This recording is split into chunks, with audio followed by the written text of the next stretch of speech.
أعوذ بالله من الشيطان الرجيم بسم الله الرحمن الرحيم وبه نستعين وصلى الله على النبي الكريم۔ آج جمعہ کا دن ہے 12 ستمبر 2025۔ اللہ کے تعارف کا سلسلہ آج سے ہم شروع کرنے جا رہے ہیں۔ آج کا سر عنوان ہے معرفت الہی۔ معرفت الہی کا مطلب یہ ہے کہ اللہ کا تعارف، اللہ کی پہچان، اللہ کا انٹروڈکشن، اللہ کا پریچے۔ جس کائنات کا خالق اور کریٹر ہے، جس نے آسمان، زمین، سورج، چاند، ستارے، جاندار، غیر جاندار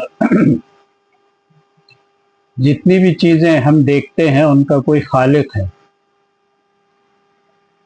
تو کریٹر کو دنیا کے لوگوں نے مختلف نام دیے ہوئے ہیں۔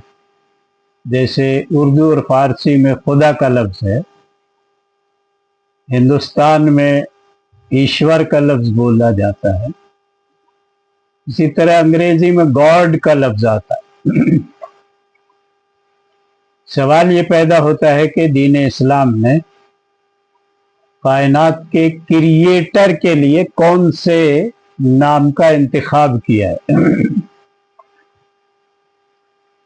تو وہ نام ہے اللہ۔ اسی کی قدریں ہم تفصیل کرنا چاہتے ہیں۔ لفظ اللہ اس کے لیے قرآن و سنت میں اور دین اسلام میں اس کا استعمال کیا گیا ہے۔ اس کی وضاحت سے پہلے یہ جاننا ضروری ہے کہ جب اسلام میں لفظ اللہ کا استعمال کیا گیا ہے تو کسی ذات کو جاننے کے لیے کون سی چیزیں سب سے پہلے متقاضی ہیں، سب سے پہلے درکار ہیں؟ تو اللہ تعالیٰ کی پہچان اس غرض سے کہ خود اپنے لیے اور دوسروں کے تعارف کے لیے ہمارا یہ جو درس ہے، کسی چیز کو مد نظر رکھ کر ہم ترتیب دے رہے ہیں کہ ہم خود ایمان لائے ہیں تو ہم نے کس پر ایمان لایا ہے اور اس کو کس نام سے ہم یاد کرتے ہیں، اور دوسروں کو جب ہم اس کی پہچان کرائیں گے تو وہ کیسے پہچانے گا کہ اسلام میں جو ذات ہے جس پر ایمان لانا ہے وہ کیسا ہے۔ تو اس کے بنیادی تقاضے ہیں۔ اللہ تعالیٰ کی پہچان کا پہلا قدم یہ ہے کہ اللہ کی معرفت کا حصول۔ اب یہ معرفت جو ہے عربی لفظ ہے اور ایک اصطلاحی اور خاص لفظ ہے جو دینی تقاضے اور ضرورت کے تحت بولا جاتا ہے۔ تو اللہ کی معرفت کا مطلب یہ ہے کہ اللہ کو جاننے اور پہچاننے کے جو بنیادی تقاضے ہیں ان تقاضوں کو پورا کیا جائے اللہ کی پہچان کے، تو اسی کو اللہ کی معرفت کہتے ہیں۔ اللہ کی معرفت کے بعد دوسرا مقام آتا ہے ایمان کا، یعنی اللہ کی صحیح معرفت ہوگی تو اللہ کا ایمان، جیسی معرفت ہوگی ویسا ایمان ہوگا۔ تو معرفت، اللہ کی معرفت، اللہ کی پہچان، اللہ کا علم، اللہ کا انٹروڈکشن، اللہ کا تعارف، یہ صحیح معنوں میں ہونا چاہیے۔ تو اللہ کی معرفت اس کے تقاضوں کے مطابق ہونے سے ایمان باللہ پر، یعنی اللہ پر ایمان لانے کا جو نتیجہ ہوتا ہے وہ اللہ کے ایمان لانے پر استقامت نصیب ہوتی ہے، یعنی اس میں وہ آدمی پختہ ہو جاتا ہے۔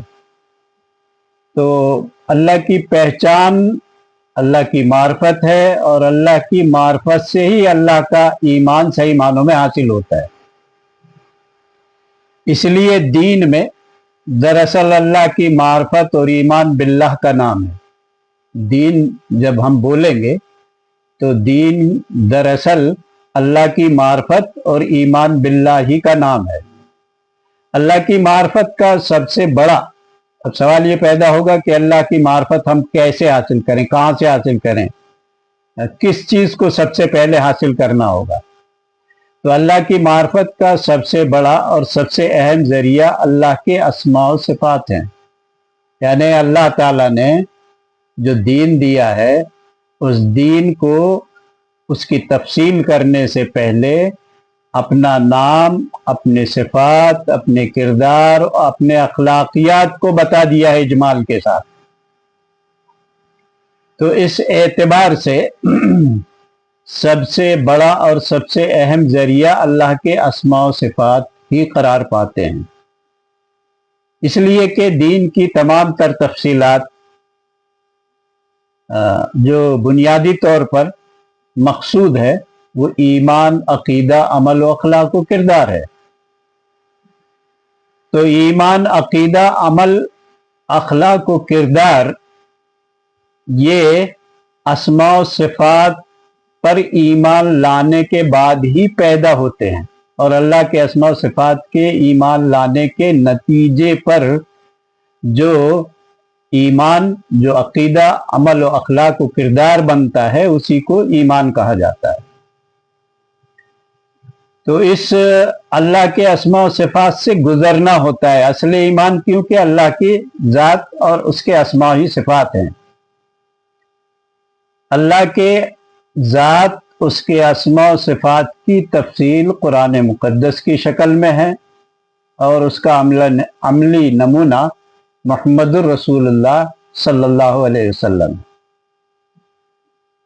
तो भाई और बुजुर्गों, अल्लाह के अस्मा व सिफात एक इजमाल के तौर पर कुरान और सुन्नत में मौजूद हैं। सारा दीन उसी की तफसील है। अल्लाह के अस्मा व सिफात का दुरुस्त इल्म मौजूद ना हो तो दीन में दाएं बाएं, यमीन व शिमाल, गुमराह होने, शिर्क के आ जाने के इम्कान मौजूद होते हैं। और दुनिया में दर हकीकत ऐसा ही हुआ है, जब कभी अल्लाह के अस्मा व सिफात का दुरुस्त इल्म लोगों के पास नहीं, गलत तरीके से उन्होंने अल्लाह के अस्मा व सिफात को जाना है, तो गुमराही के रास्ते यहीं से खुले हैं हमेशा। ये मुसल्लमा उसूल हमारे आपके पेश नज़र होना चाहिए। इसलिए ईमान का सबसे पहला और बुनियादी तकाजा यही है कि हम अल्लाह के अस्मा व सिफात का जैसा उनका हक है उसके मुताबिक उसकी जानकारी, उसकी पहचान, उसका इल्म हमें होना चाहिए। इस एतबार से दीन का माखज़ भी, यानी मबदा भी असली अल्लाह के अस्मा व सिफात ही करार पाते हैं।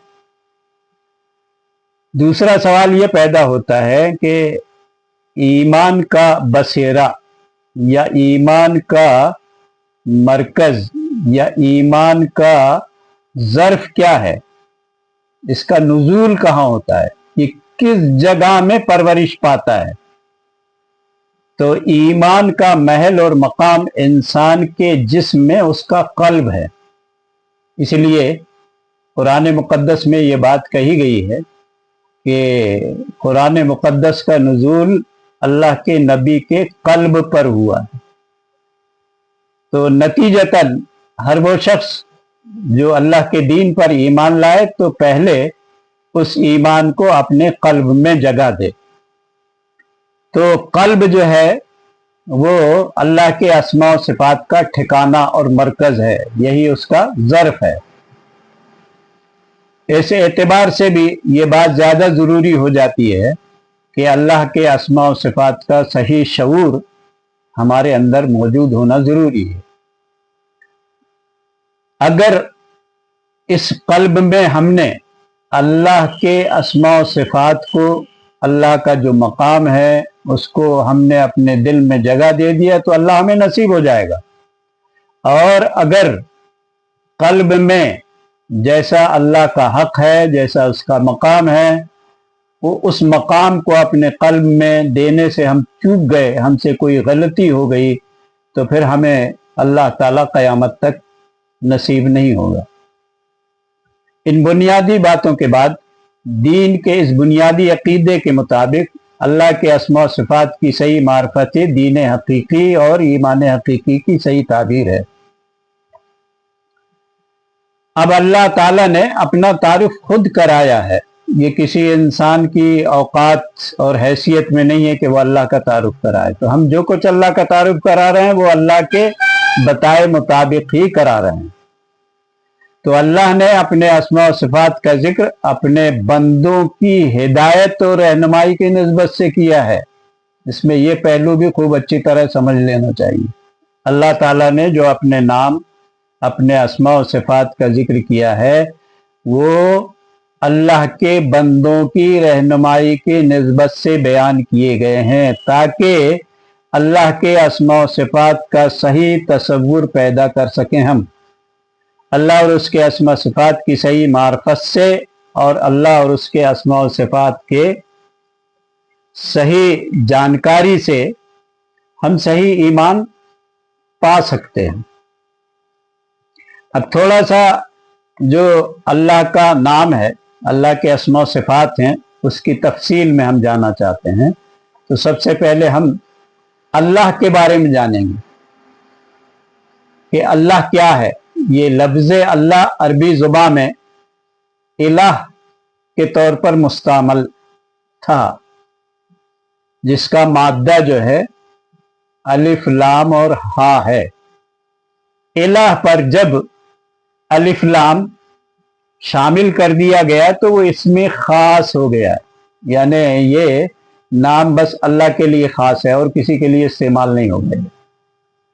تو یہ خاص نام ہے، اللہ نے اپنے تعارف کے لیے اپنا جو مرکزی نام بیان کیا ہے وہ اللہ ہے۔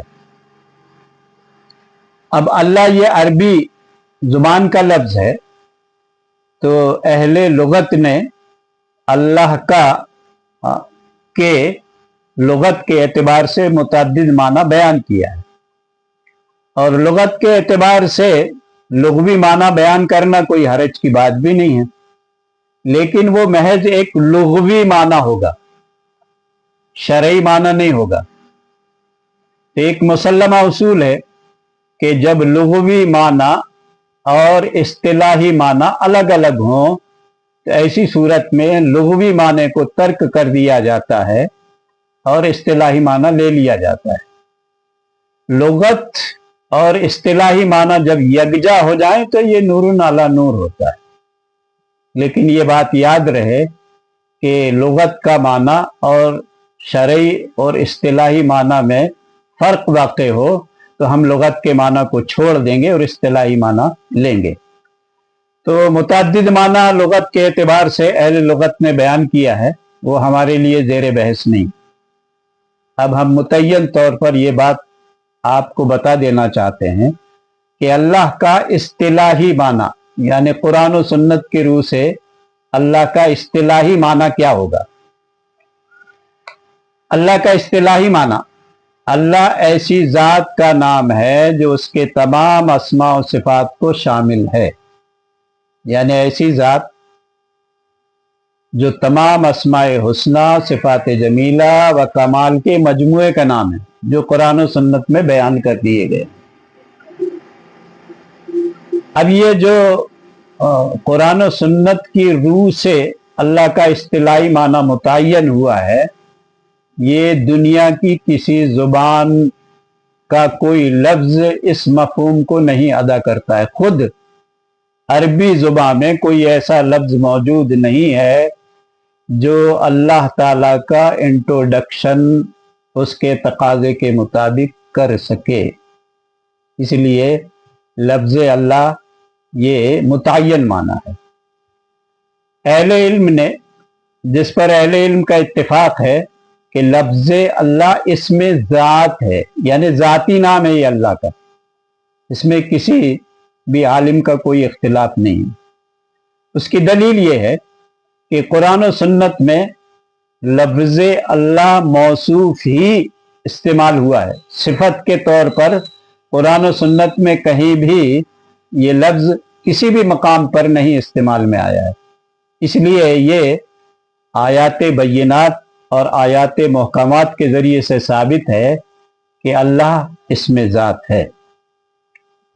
नुज़ूल कुरान से पहले अल्लाह बतौर इसमें ज़ात ही मुस्तामल था।